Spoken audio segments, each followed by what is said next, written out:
Udah gitu dia punya mobil aja nggak bisa dijual. Punya motor nggak bisa dijual, bodoh, nggak ada STNK-nya. Hanya saya aja punya banyak monitor ini, mana dikasih orang. Tetapi kita juga nggak usah terus, oh, kamu ini orang kaya, punya motor, punya ini, oh banyak.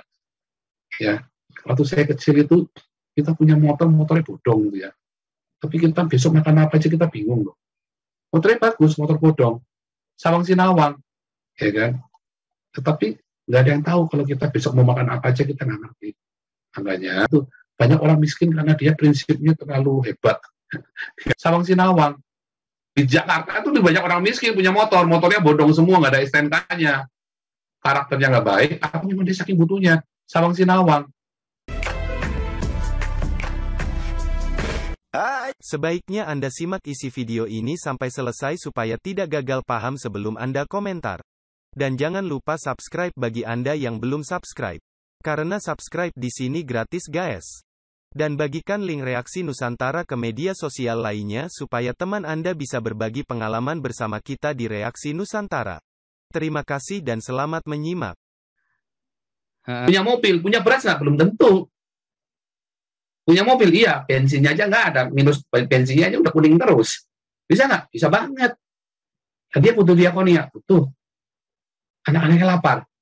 Kadang-kadang orang tuanya bodoh kan, mendingan pertahankan. Udah gitu dia punya mobil aja nggak bisa dijual. Punya motor nggak bisa dijual, bodoh, nggak ada STNK-nya. Nah, punya TV, TV hasil beli di sana pasar gelap. Bisa nggak? Bisa. Apalagi kalau di Eropa banyak nggak orang punya televisi bagus-bagus. Hanya saya aja punya banyak monitor ini, mana dikasih orang. Saya dibeli barang-barang gini banyak yang dikasih orang. Teman-teman nggak usah direkam kali ya ini, sebab ini sudah tadi ini.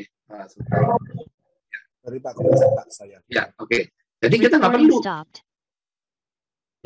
perlu sampai segitunya, gitu ya. Nggak perlu sampai segitunya.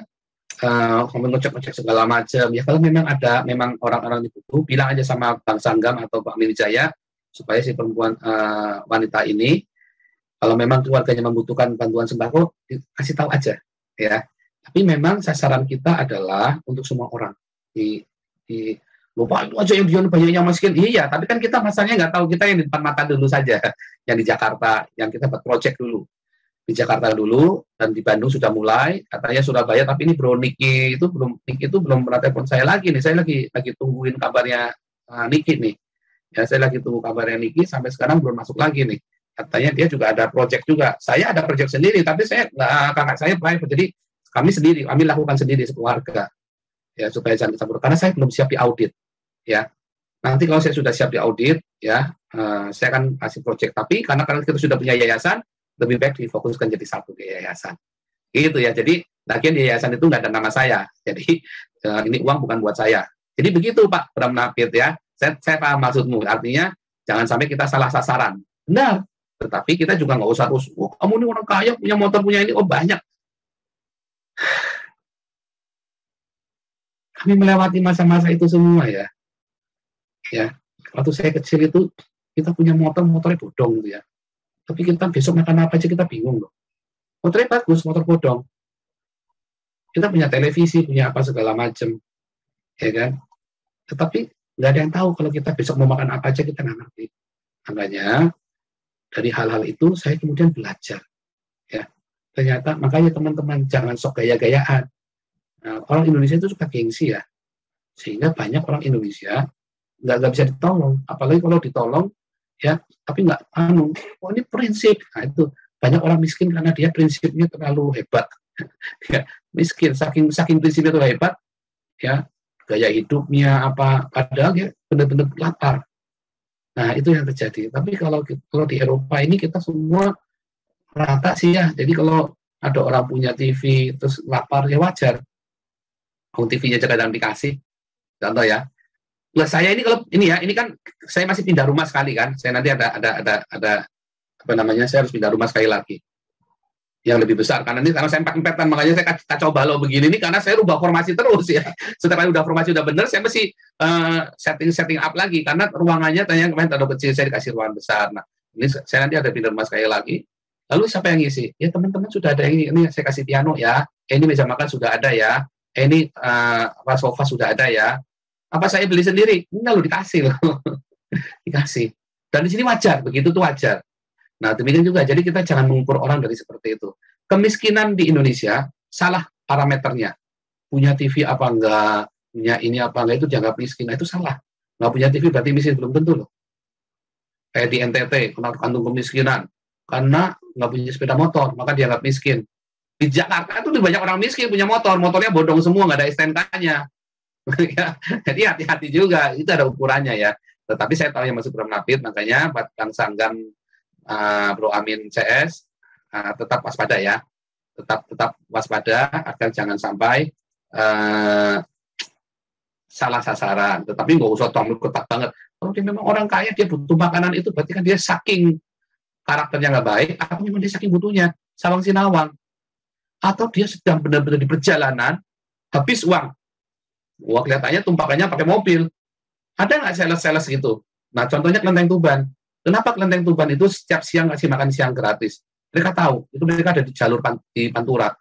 Semua orang bisa aja nggak punya duit. Dia lewat nggak punya uang, cuma punya uang buat bensin, buat makan. Maka dia masuklah Kelenteng Tuban makan siang gratis di situ. Kalau semua agama melakukan dakwah dengan cara begitu, ngasih makan, saya kira Indonesia aman loh. Nggak ada orang miskin. Masalahnya, banyak orang dakwahnya pakai ngasih makan, tapi pura-pura. Ujung-ujungnya, ya, untuk melakukan pengagamaan. Nah, makanya kita nggak boleh. Saya peringatkan, sekali lagi warning, tidak boleh Anda saat bagi-bagi makanan, Anda bagi traktat. Atau bacain ayat Alkitab. Nggak boleh. Bagi makan saja. Jangan bawa atribut agama. Ya, kalau bisa mobil atau motor yang digunakan itu bersih dari atribut-atribut agama, supaya Anda tangan kanan memberi, tangan kiri nggak usah tahu. Itu biar nanti Tuhan yang bicara sama mereka. Itulah diakonia. Itu ya. Tapi terutama kalau ada jemaat tadi ya, ada jemaat gereja yang membutuhkan, itu diprioritaskan. Jangan sampai jemaat sendiri miskin, ya sampai kita ngasih makan sok-sokan ngasih yang di luar sana. Anda cek juga di lingkungan Anda, di komsel Anda. Anda ada beras nggak? Nah, dibagi. Ya. Tapi juga jangan yang kaya juga tahu diri. Kalau Anda cukup untuk punya uang buat sembako, ya beli sendiri lah. Memang uang ini kan dikumpulkan dari yang lain. Tapi jangan pikir yang kasih uang ini adalah orang kaya semua ya. Saya tahu ada beberapa orang yang cuma gajinya 1 juta sebulan bisa berdiakonia kirim ke sini loh. Anda tega. Anda gajinya 2 juta, dia gajinya 1 juta, dia berdiakonia untuk Anda. Anda tega. Nah, itu Anda pikirkan. Ya, Anda pikirkan saja. Ya, Anda pertimbangannya itu. Ya. Oke, kita lanjut dulu ya. Ini Indonesia Maju Makmur. Oh, Kuria ke Hemera dulu ya. Kuria ke Hemera, silakan. Dinyalakan mikrofonnya. Terima kasih Anda telah meluangkan waktu untuk memberi masukan kepada kami, dan semoga komentar Anda bisa bermanfaat untuk edukasi generasi penerus bangsa ini, terutama bagi diri kita sendiri dan untuk mereka yang mau berpikir dengan akal sehat. Karena dengan akal sehatlah kita bisa bedakan mana yang terbaik untuk orang lain, saudara, keluarga dan terutama untuk diri kita sendiri. Semoga hari-hari Anda selalu dirahmati Tuhan Yang Maha Esa. Dan sampai ketemu lagi di konten Reaksi Nusantara channel berikutnya. Salam sejahtera bersama keluarga.